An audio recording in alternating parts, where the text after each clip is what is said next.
दोस्तों, हमारे foreign external minister S Jaishankar साहब इन दिनों चीन के दौरे पर हैं। यह दौरा बेहद खास माना जा रहा है क्योंकि गलवान की घटना के ठीक 5 साल बाद भारतीय विदेश मंत्री चीन के दौरे पर जा रहे हैं। हालांकि यह उनका दौरा एससीओ समिट के लिए है, लेकिन इस बात की चर्चा तेज है कि विदेश मंत्री इस दौरे की वजह से भारत चीन के रिश्ते में सुधार आ सकता है।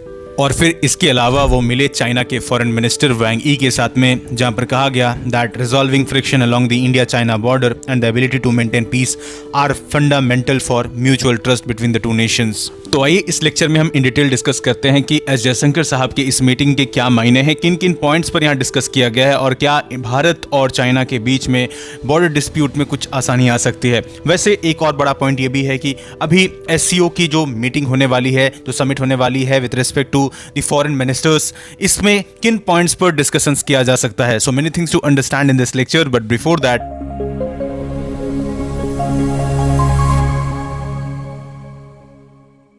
before starting this lecture, there is a question for you that the SCO was initially formed from which earlier regional grouping? Option A BRICS, option B ASEAN, option C Shanghai 5 और option D SAARC। सही answer आप comment section पर दीजिए और answer सही होने पर you will get a heart from our side.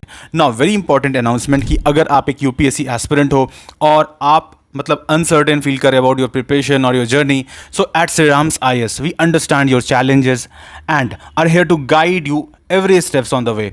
So we have free 1-to-1 mentorship for you, and for that what you need to do is to fill a form which is in the description box, और जिससे आप हमारे experts के साथ में जुड़ सकते हैं और हम आपको मदद करेंगे आपके जर्नी में पहुंचने के लिए, मतलब आपकी ड्रीम्स तक आपको पहुंचने के लिए हम हेल्प करेंगे। दोस्तों, जब बात इंडिया और चाइना के रिलेशन की करते हैं तो ऐसा नहीं है कि ये आज का है, ये बहुत पुराना है, मतलब एंशियंट टाइम से चले आ रहा है, जहां पर हम एक strong cultural and economic ties को देख सकते हैं। करीब आज से 2500 साल पहले हमने देखा था कि देखो कुछ ट्रैवलर्स आए थे चाइना से, लाइक फाहियान आए थे चंद्रगुप्त टू के वक्त में। इसी तरीके से आपको हुनसांग दिखते हैं, इप्सिंग दिखते हैं, हुनसांग आपको हर्षवर्धन के वक्त में दिखते हैं, राइट। तो हर्षवर्धन के वक्त में यहाँ पर वो आए, नालंदा में स्टडी किया काफ़ी साल, और उसके बाद में बुद्धिज़्म के कई सारे नॉलेजेस को, कई सारे उनके जो एस्पेक्ट्स हैं उसको वो कलेक्ट कर कर एक किताब लिख कर वो जाते हैं चाइना। फिर वहाँ पर काफ़ी तेज़ी से फ्लरिश करता है बुद्धिज़्म इवन चाइना में भी। तो ये जो कल्चरल एंड इकोनॉमिक टाइज है ये काफ़ी ज़्यादा स्ट्रॉन्ग रहा है चाइना के साथ में एंशियंट टाइम से। लेकिन जब बात हम आज कंटेम्प्रेरी टाइम की करते हैं तो देखो चीज़ें वैसी नहीं रही हैं। India and China actually shares a complex relationship and that is marked by the mix of 3 C's। मैं ये 3 C बता रहा हूँ आपको। ये 3 C क्या है? The first thing is actually cooperation. जी हाँ, एक तरफ तो कोऑपरेशन की बात होती है, दूसरी तरफ में कंपटीशन। जी हाँ, हम चाइना को एक बहुत बड़ा कॉम्पिटिटर देखते हैं अपना। इसके अलावा चौथा the third thing is actually conflict. जी हाँ, तीसरा C जो है वो कन्फ्लिक्ट है। अब देखो जब बात कन्फ्लिक्ट की करते हैं तो आपके सामने यहाँ पर मैप में आपको बॉर्डर दिख सकता है। तो करीब 3488 किलोमीटर का ये जो बॉर्डर है ये आपको बहुत कुछ बताता है। अब अगर हम इस बॉर्डर को डिवाइड करें तो आपको एक तरफ वेस्टर्न सेक्टर दिख रहा होगा, बीच में आपको सेंट्रल सेक्टर या मिडिल सेक्टर दिखेगा और फिर इधर ईस्टर्न सेक्टर दिखता है दोस्तों, राइट। तो मेजरली जो कन्फ्लिक्ट्स रहा है ये 2 सेक्टर्स वेस्टर्न सेक्टर और ईस्टर्न सेक्टर में रहा है। मिडिल सेक्टर में उतना ज़्यादा कन्फ्लिक्ट आपको नहीं देखने को मिलता है। अब देखो चाइना का जो न्यू इंपीरियलिस्ट पॉलिसी रहा है, आप कितनी भी जो भी नेबरिंग कंट्रीज है चाइना के अराउंड, आपको वहां पर बॉर्डर डिस्प्यूट्स दिखेगा, राइट। और इसका एक बहुत बड़ा कारण ये भी है कि चाइना हमेशा उन बॉर्डर डिस्प्यूट्स को यूज करता है। कई बार जो मेजर इश्यूज रहते हैं, चाइना जो कुछ कर रहा होता है उनको हाइड करने के लिए वो ज़्यादा एग्जैगरेट करता है बॉर्डर डिस्प्यूट्स को, कई बार जानबूझकर। जैसे फॉर एग्जाम्पल ताइवान का जो इशू है पूरा, तो ताइवान को लेकर जब भी वो प्रोएक्टिव होता है तो जाहिर सी बात है वो साइड में कुछ ना कुछ ऐसा मेजर इवेंट्स करवाने की कोशिश ज़रूर करता है। तो ये चाइना का कहीं ना कहीं एक एंगल रहा है। अब देखो जब बात हम वेस्टर्न सेक्टर की करते हैं, खास करके यहां पर आपको अक्साई चेन दिख रहा है जो कि इंडिया का पार्ट है एज पर जॉनसन लाइन, जिसे 1865 में प्रपोज किया गया था। अब अंग्रेजों ने तो जो भी डिमार्केशन किया है, चाहे बात जॉनसन लाइन की कर लो, चाहे बात आप मैकडोनल्ड लाइन की कर लो, यहां पर बिल्कुल उटपटांग तरीके से इन लोगों ने बस स्केच बना दिया और वो बन गया बाउंड्री। कुछ ये दिक्कत रहा है क्योंकि ना उन्होंने ज्योग्राफी समझा, ना उन्होंने एथनिसिटी को समझा, कुछ भी चीजों को कंसिडर ना करते हुए बस उन्होंने इस तरीके से बॉर्डर बना दिया और ये प्रॉब्लम था यहां पर, राइट। तो आज उसका ही नतीजा है कि देखो बॉर्डर डिस्प्यूट्स क्योंकि क्लियर डिमार्केशंस नहीं है, ठीक है।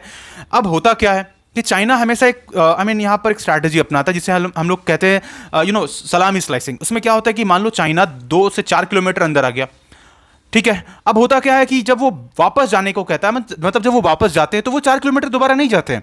वो हो सकता है कि 3 किलोमीटर या 2 किलोमीटर वापस गए और बाकी का एरिया वो एक्चुअली एंटर कर गए और बोलते कि यहीं तक तो हम थे। तो this is the problem that China have, and यही कारण है कि क्यों एक्चुअली इंडिया और चाइना के बीच में ट्रस्ट डेफिसिट बहुत ज्यादा है और इस वजह से जो बॉर्डर डिस्प्यूट्स है वो इतना आसानी से नॉर्मलाइज नहीं हो पाता है, राइट। तो जैसे मैंने कहा कि बात आप जॉनसन लैंड की करो तो यहाँ पर अक्साई चीन वाले क्षेत्र में जब हम देखते हैं तो इसको 1865 में कुनलुंग माउंटेन से लेकर अक्साई चीन का जो पूरा क्षेत्र है वहाँ पर वो उसे Jammu Kashmir as a princely state के अंदर इन्होंने डिमार्केट किया था। जब हम लोग यहाँ पर मैकमोहन लाइन को देखते हैं तो इधर भी राइट इन्होंने जो डिमार्केशन किया यहाँ पर अरुणाचल प्रदेश वाला जो पूरा क्षेत्र है उसे इंडिया का पार्ट हम उसे कंसिडर करते हैं। लेकिन चाइना क्या कंसिडर करता है कि ईस्टर्न सेक्टर में चाइना क्लेम करता है कि जो साउथ तिब्बत है ये अरुणाचल प्रदेश उसका पार्ट है। अब जिसकी वजह से ये क्लेम करते हैं कि पूरा अरुणाचल प्रदेश वो चाइना का है एक्चुअली, क्योंकि तिब्बत एक्चुअली वो चाइना का पार्ट मानते हैं, मेनलैंड चाइना का। तो this is actually the problem, right. ये दिक्कत है और इस वजह से कई सारा आपको यहां पर कंफ्लिक्ट देखने को मिला है, बॉर्डर क्लैशेस देखने को मिला है। एक पूरी वॉर हो चुका है 1962 में। इसके बाद हमने 2017 में डोकलाम देखा, डोकलाम का स्टैंड ऑफ देखा, राइट। फिर 2020 में हमने देखा गलवान का क्राइसिस, राइट।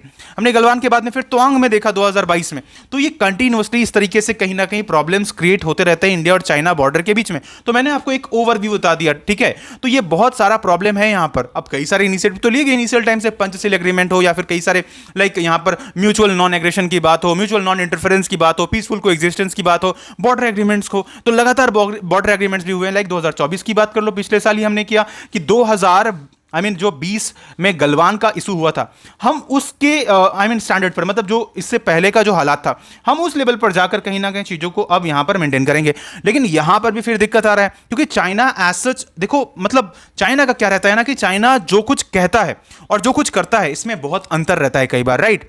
तो इस तरह के यहां पर प्रॉब्लम्स क्रिएट होते हैं। अब हम देख लेते हैं कि अभी रिसेंट टाइम में क्या डेवलपमेंट्स हो रहे हैं। जैसे कि मैंने आपको इनिशियली बताया कि देखो एस जयशंकर साहब चाइना गए हुए हैं एंड यहां पर क्या कहा गया that need to address de-escalation and build on progress and ties। तो एस जयशंकर साहब यहाँ पर कहें दैट देखो bilateral ties can develop in a positive trajectory on the foundation that differences should not become disputes and nor should competition become conflict। तो ये जो point है ना, you can write this point on your mains also, mains answer writing, काफ़ी अच्छा point है ये। And इससे आप कहीं ना कहीं कंक्लूड भी कर सकते हो अपने आंसर्स को अगर लिख रहे हो तो ये सारी चीज़ें। And very important thing is that यहाँ पर देखो जो पॉइंट सामने आया है वो काफ़ी पॉजिटिव डेवलपमेंट रहा है, क्योंकि सबसे पहले यहाँ पर डिसएंगेजमेंट के बारे में बात किया गया है। And disengagement with respect to what, let me tell you कि जो कुछ मेजर पॉइंट्स है, चाहे बात आपका दिमचौक का हो, चाहे बात आपका दिपसंग का हो, ठीक है, ये दोनों ही जो फ्रिक्शनल पॉइंट है यहाँ पर कहीं ना कहीं चीज़ों को नॉर्मलाइज करने की बात की गई है, टेंशंस को कम करने की बात की गई है। और दूसरा यहाँ पर देखो जो पीपल टू पीपल कनेक्शन है, पीपल टू पीपल कनेक्शन है, इसके थ्रू मतलब जो कैलाश मानसरोवर यात्रा है उसको वापस रीस्टार्ट करने की यहाँ पर बात रखी गई है और डायरेक्ट फ्लाइट स्टार्ट करने का भी बात रखा गया है, जिससे कहीं ना कहीं जो कम्युनिकेशन है, जो ट्रैवल है वो बेटर होगा और इससे जो इकोनॉमिक और यहाँ पर कल्चरल टाइज है वो भी यहाँ पर बेहतर होगा। तो दोनों कंट्रीज इन पॉइंट्स पर यहाँ पर बात रखें। तो जैसे मैंने कहा कि बॉर्डर स्टेबिलिटी एक इशू रहा है, दूसरा यहाँ पर पीपल टू पीपल कनेक्ट के बारे में बात किया गया है, तीसरा ट्रेड एंड इकोनॉमिक कॉपरेशन में ये बताया गया है कि जो रोड ब्लॉकेड हो रखा है उनको यहाँ पर क्लियर कर सकते हैं हम, ठीक है। ऑल्दो हम इस पॉइंट पर हमेशा पॉइंट रखते हैं, जैसे आरसीईपी को इंडिया ने ज्वाइन नहीं किया था, जाहिर सी बात है जब हम चाइना के कंटेक्स्ट में बात करते हैं तो एक बहुत बड़ा ट्रेड डेफिसिट हम ऑलरेडी फेस करते हैं चाइना के अगेंस्ट। तो उस नज़र से भी अगर देखें तो एज सच इंडिया के मार्केट को एक्सप्लॉइट किया जा सकता है बहुत लार्ज स्केल पर अगर हम उसे ज्वाइन कर लेते, तो दैट्स वाई हम यहाँ पर उस चीज़ को अवॉइड किए। और दूसरा चीज़ ये भी है कि देखो जो ट्रेड डेफिसिट है हमें उसे कहीं ना कहीं ज़्यादा से ज़्यादा कवर अप करने की ज़रूरत है, तो वो भी एक बड़ा इंपॉर्टेंट पॉइंट हो जाता है यहाँ पर। और दूसरी तरफ में देखो जो तिब्बत और दलाई लामा वाला इशू, ये सबसे बड़ा बोन ऑफ कंटेंशन यहाँ पर है, क्योंकि यहाँ पर चाइना का कहना है कि देखो इंडिया और चाइना के बीच में जो सबसे बड़ा हर्डल है, जो सबसे बड़ा ऑब्स्टिकल है, वो एक्चुअली तिब्बत वाला इशू है, राइट। क्योंकि अगर इंडिया हस्तक्षेप करने की कोशिश करेगा दलाई लामा के कंटेक्स्ट में, अगर हम बात करें कि दलाई लामा का अगला अपॉइंटमेंट होने वाला है, तो वहां चाइना का कहना है कि हम अपॉइंटमेंट करेंगे, ये चाइना का इशू है, ठीक है। इंडिया यहां पर अगर इन्वॉल्व होगा तो बेकार में कहीं ना कहीं जो रिलेशन है वो यहां पर खराब हो सकता है। अब दूसरी तरफ में इंडिया का ये पॉइंट ऑफ व्यू रहता है कि देखो नहीं, ये कहीं ना कहीं मतलब जो तिब्बत के लोग हैं ये डिसाइड करेंगे एक्चुअली कि कौन अगले दलाई लामा बनेंगे। तो ये कहीं ना कहीं डिफरेंस यहाँ पर अपने को देखने को मिलता है। यहाँ पर foreign external minister S Jaishankar साहब के साथ टोटल 3 मीटिंग रहा है, राइट। जो 3 लीडर्स रहे, सबसे पहले तो खुद यहाँ पर सी जिनपिंग के साथ इनका मीटिंग हुआ आज के दिन, और 2 मीटिंग कल था, जिसमें एक तो फॉरेन मिनिस्टर वांग यी और दूसरा vice president of China that is हान जंग के साथ, राइट। अब इन तीनों लीडर्स के वक्त साथ जब बात हुआ तो बायलैटरल टाइज को बेटर करने की बात की गई। अब दूसरी तरफ में जब हम देखते हैं यहाँ पर देखो एससीओ की मीटिंग भी होने वाली है फॉरेन मिनिस्टर लेवल की। तो अब जैसे कि हमने पिछले बार देखा था कि जब राजनाथ सिंह यहाँ पर आए हुए थे तो पहलगाम के मुद्दे पर यहाँ पर बात ओपनली नहीं किया गया था। अब क्या यही सारी चीज़ें हमें दोबारा यहाँ पर देखने को मिलेगा, क्योंकि जॉइंट एग्रीमेंट जब आएगा तब क्या यहाँ पर पहलगाम और टेररिज्म जैसे इशूज़ को यहाँ पर डिस्कस किया जाएगा, क्योंकि पाकिस्तान यहाँ पर जुड़ा हुआ है एससीओ के साथ में और चाइना फेवर करता है पाकिस्तान को। We all know this, right. तो ये देखने वाली बात होगी। तो जो भी डेवलपमेंट यहाँ से आएगा will definitely come up with updated lectures for you, and for that what you need to do is to subscribe Sriram IAS अगर अभी तक आपने नहीं किया है। And at last may God bless you all.